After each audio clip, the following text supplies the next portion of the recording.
샬롬 류 선생의 구속사 천국열차 유도순 목사님의 신구약 성경 파노라마를 낭독하는 시간입니다. 지금은 히브리서 파노라마 2장 1절에서 4절까지입니다. 먼저 2장 전체의 도표 해설.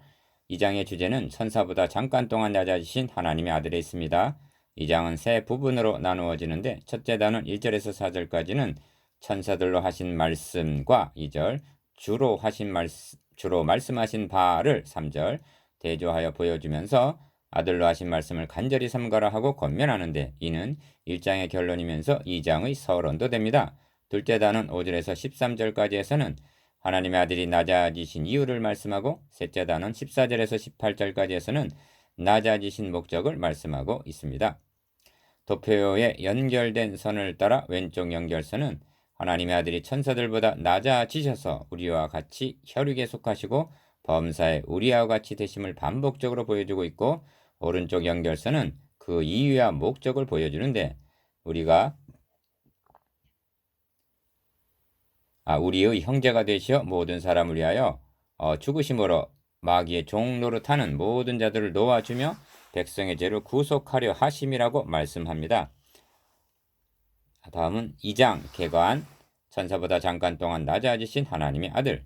2장의 중심점은 천사보다 잠깐 동안 낮아지신 하나님의 아들에 있습니다.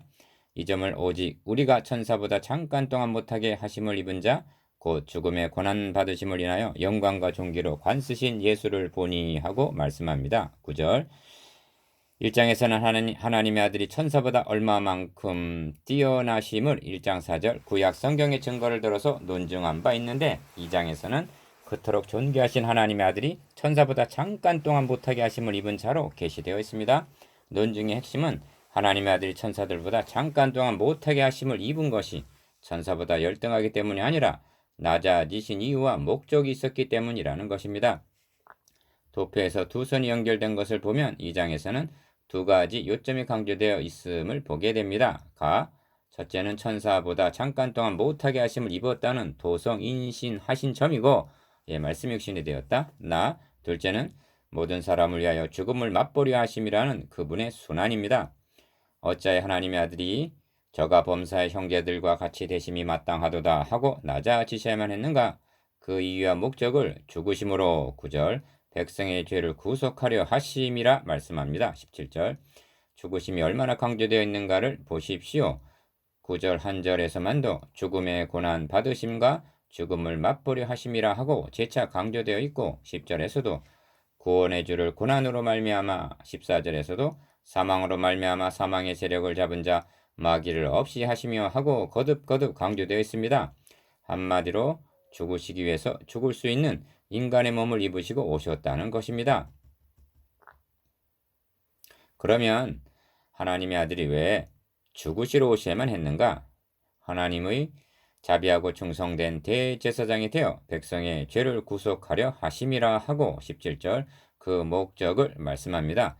그러나 죽음이 끝이 아닙니다. 죽음 뒤의 영광도 보게 됩니다. 곧 죽음의 고난받으심을 인하여 영광과 존귀로 관쓰신 예수를 보니 하고 말씀합니다. 9절 주님만이 아니라 한 분의 죽으심으로 말미암아 많은 아들을 이끌어 영광에 들어가게 하셨다고 말씀합니다. 10절 요약하면 하나님의 아들이 천사보다 잠깐 동안 못하게 하심을 입은 것은 우리를 위하여 죽음을 맛보려 하시며, 죽으신 이유는 많은 아들들을 영광에 들어가게 해주시기 위해서라는 것입니다. 이것이 2장의 중심점입니다. 2장 1절에서 4절까지 도표 해설.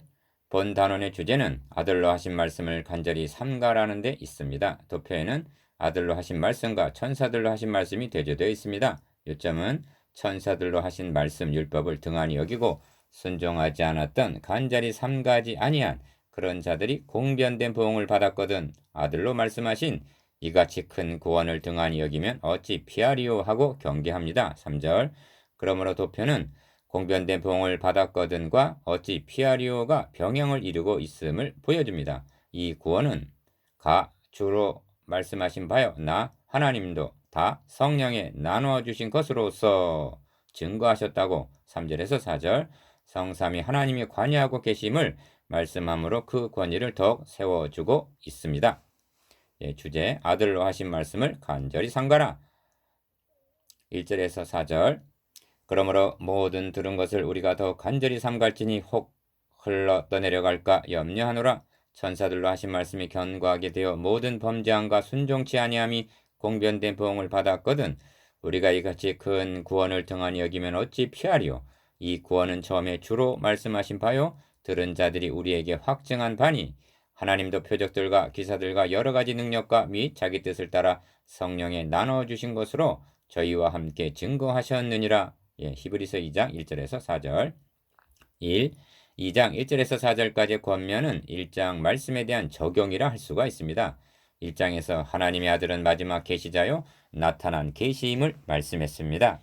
이어서 하나님의 아들이 천사보다 얼마큼 뛰어나신 분인가를 증거했습니다.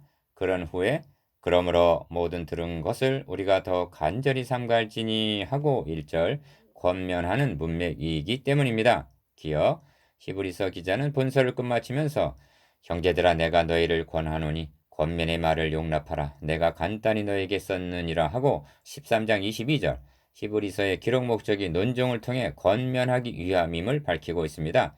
그러므로 히브리서의 9절을 보면 먼저 신학적인 원리를 말씀하고 그 원리에 입각해서 권면하는 구도임을 보게 됩니다. 니은 이렇게 하기를 가 원리 1장 1절에서 14절 권면 2장 1절에서 4절 나 원리 2장 5절에서 3장 6절 권면 3장 7절에서 4장 16절 다 원리 5장 1절에서 10절 권면 5장 11절에서 6장 20절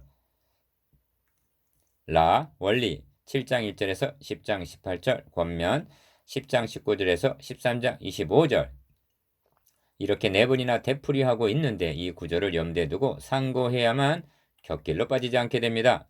본문단은 권면한 내용인데 도표에서 표시된 대로 천사로 하신 말씀과 주로 2절 주로 말씀하신 바가 3절 대조되어 있습니다. 이해를 듣기 위해서 이 두 주제를 중심으로 말씀을 드리겠습니다. 1. 천사들로 하신 말씀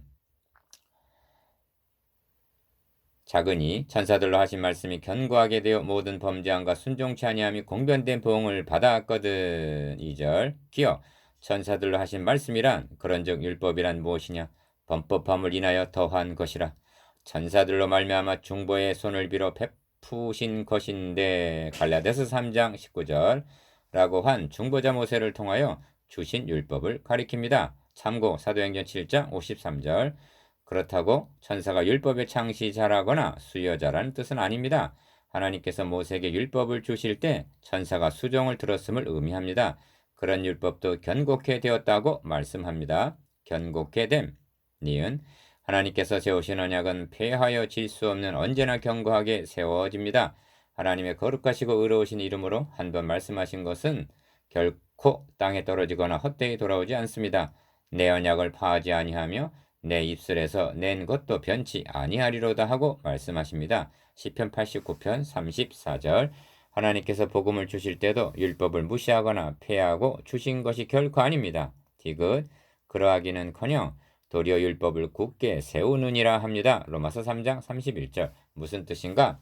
율법은 죄를 범한 우리를 처형해 주시기를 요구하였으나 하나님께서는 우리 대신 자기 아들에게 정죄하셨기 때문입니다. 율법의 체면은 얼마나 굳게 세워주신 것인가? 율법을 의인화해서 말한다면 놀래서 기절을 했으리라는 생각이 듭니다. 이처럼 천사들로 하신 말씀이 견고하게 되어 모든 범죄함과 순종치 아니함이 공변된 보응을 받았다면 2절 아들로 말씀하신 이같이 큰 구원을 등한히 여기면 어찌 피할 수가 있단 말이냐 하고 경고하는 것입니다. 모든 범죄와 순종치 아니함 3. 범죄란 행하지 말아야 할 것을 행하며 순종치 아니함이란 마땅히 행해야 할 바를 행치 아니함을 뜻합니다. 기억 민수기 10장에서는 시내산에 1년간 머무르면서 율법과 성막을 받은 이스라엘 백성들이 가나안을 향하여 출발하는 장면이 나옵니다. 그들이 여호와의 명을 조차 진을 치며 여호와의 명을 조차 진행하고 또 모세로 전하신 여호와의 명을 따라 여호와의 직임을 지켰더라 합니다. 9장 23절 이것이 여호와의 군대인 것입니다. 그런데 11장에서 출발하자마자 순종치 아니하고 원망을 하고 거역하는 것을 보게 됩니다. 니은 악한 말로 원망하다가 불사름을 당했습니다. 민수기 11장 1절에서 3절. 탐욕을 품고 고기를 요구하던 자들이 죽음을 당하여 기브롯 아따다와 즉 탐욕의 무덤이 되었습니다. 민수기 11장 4절에서 34절. 미리암은 모세를 비방하다가 문둥병에 걸렸습니다. 민수기 12장. 열 족장이 악평하고 불순종한 결과 20세 이상으로 계삼을 받은 군사들이 광야에서 몰살을 당하고 약속의 땅에 들어가지 못했습니다. 민수기 13장에서 14장. 고라일 땅의 반역자들을 이 땅이 갈라져 삼켜 버렸습니다. 민수기 16장. 구약 성경은 이러한 기사들로 얼룩져 있습니다. 히브리서 기자는 천사들로 하신 말씀이 견고하게 되어 모든 범죄함과 순종치 아니함이 공변된 보응을 받았거든 이라고 하여 이 사실을 상기시켜 주고 있습니다. 2. 아들로 하신 말씀. 4. 하물며 우리가 이같이 큰 구원을 등한히 여기면 어찌 피하리요. 이 구원은 처음에 주로 말씀하신 바요 합니다. 3절. 기어 이같이 큰 구원이란 처음에 주로 말씀하신 바요 라고 한 마지막 계시 즉 복음을 가리킵니다. 구약의 율법이란 마지막 계신 그리스도에게로 인도하는 몽학 선생이므로 그리스도를 만날 수 있는 또 한 번의 기회가 있다고 말할 수가 있으나 복음은 최후 통첩인 이같이 큰 구원인 것입니다. 하나님도 표적들과 기사들과 여러 가지 능력으로 증거하여 주셨다고 말씀합니다. 니은 요한복음 5장 36절에서 내게는 요한의 증거보다 더 큰 증거가 있으니 아버지께서 내게 주사 이루게 하시는 역사 곧 나의 하는 그 역사가 아버지께서 나를 보내신 것을 나를 위하여 증거하는 것이요 하고 주님께서 행하신 기사와 표적들이 증거가 된다고 말씀합니다. 또한 성령에 나눠주신 것으로 증거한다고 말씀합니다. 이같이 큰 구원을 증거하기 위해서 주 하나님 성령 삼위 하나님께서 함께 관여하고 계심을 보게 됩니다. 그럼에도 불구하고 이를 등한히 여기면 어찌 피하리오 하고 경고합니다. 5. 이 점에서 유념해야 할 점이 있는데 저들이 등한히 여기고 있는 것이 무엇인가 하는 점입니다. 그것은 윤리가 아닌 이같이 큰 구원이라 한 3절 상반절 복음이라는 점입니다. 저들은 복음을 버리려 하고 있는 것입니다. 그리스도를 떠나려 하고 있는 것입니다. 그 원인이 어디에 있는가? 1장에서 논증한 예수가 누구신가 하는 점에 확고하지 못하다는데 원인이 있었던 것입니다. 기어 또 한 가지 이유는 그분이 우리를 위하여 무엇을 행해 주셨는가 하는 점에 확고하지 못하기 때문입니다. 그래서 2장 후반은 이 점을 증거하는데 초점을 맞추고 있습니다. 그렇다면 이는 2000년 전 히브리인들의 문제가 아니라 바로 현대교회가 안고 있는 심각한 병폐가 되는 것입니다. 그래서 히브리서가 현대교회에도 적실성이 있는 것입니다. 더욱 간절히 삼갈지니 6. 혹 흘러 떠내려갈까 염려하노라 하고 권면합니다. 2장 1절. 흘러 떠내려간다는 말은 닻이 부실한 배가 잠든 사이에 바람이나 파도에 의해서 알지 못하는 곳으로 흘러 떠내려가는 표류 상태를 의미하는 묘사입니다. 기억, 이 말씀은 6장 19절에 우리가 이 소망이 있는 것은 영혼의 닷 같아서 튼튼하고 견고하여 라는 말씀과는 상반되는 표현입니다. 아들로 하신 말씀을 마치 마이동 품격으로 한 귀로 듣고 한 귀로 흘러 버림으로 혹 흘려 떠내려갈까 염려하노라 하고 경고합니다. 니은 그러므로 모든 들은 것을 우리가 더 간절히 삼갈지니 하십니다. 1자 상반절. 혹 흘러 떠내려갈까 염려한다는 말씀이 표류를 의미한다면 간절히 삼간다는 것은 흘러 떠내려가지 않도록 계속 노를 젓는 상태, 즉 세속적인 물결을 거슬러 올라가는 것과도 같습니다. 디귿. 그런데 히브리서 1차 독자들은 그리고 현대교회 많은 성도들은 간절히 삼가고 있지를 않는다는 것이 습관화되어 가고 있다는 것입니다. 지난주에 설교 제목이나마 기억하는 성도들도 많지가 않습니다. 동서고금을 막론하고 설교자들을 낭만케 하고 근심시키는 첫째가 이것입니다. 이 점에 대해 에스겔서는 그들이 너를 음악을 잘하며 고운 음성으로 사랑의 노래를 하는 자같이 여겼나니 너의 말을 듣고도 준행치 아니하거니와 그 말이 응하리니 응할 때는 그들이 한 선지자가 자기 가운데 있었던 줄 알리라 하십니다. 에스겔 33장 32절에서 33절. 설교를 들을 때 음악 감상하듯 한다는 것입니다. 고개를 끄덕이기도 하고 아멘 하기도 하고 감명을 받았다고 말하기도 하나 돌아서면 그뿐이라는 것입니다. 그 많은 말씀들이 소쿠리에 물을 붓듯 흘러 떠내려가고 있는 것입니다. 이처럼 흘러 떠내려가다가는 2장 1절 안식에 들어갈 약속이 남아 있을지라도 미치지 못하게 된다는 말씀입니다. 이것이 히브리서에 나타난 첫 번째 경고입니다. 나누어 봅시다. 1. 천사들로 하신 말씀과 주로 하신 말씀에 대해서. 2. 히브리서 독자들의 문제가 무엇인가에 대해서. 3. 첫 번째 권면이 무엇입니까?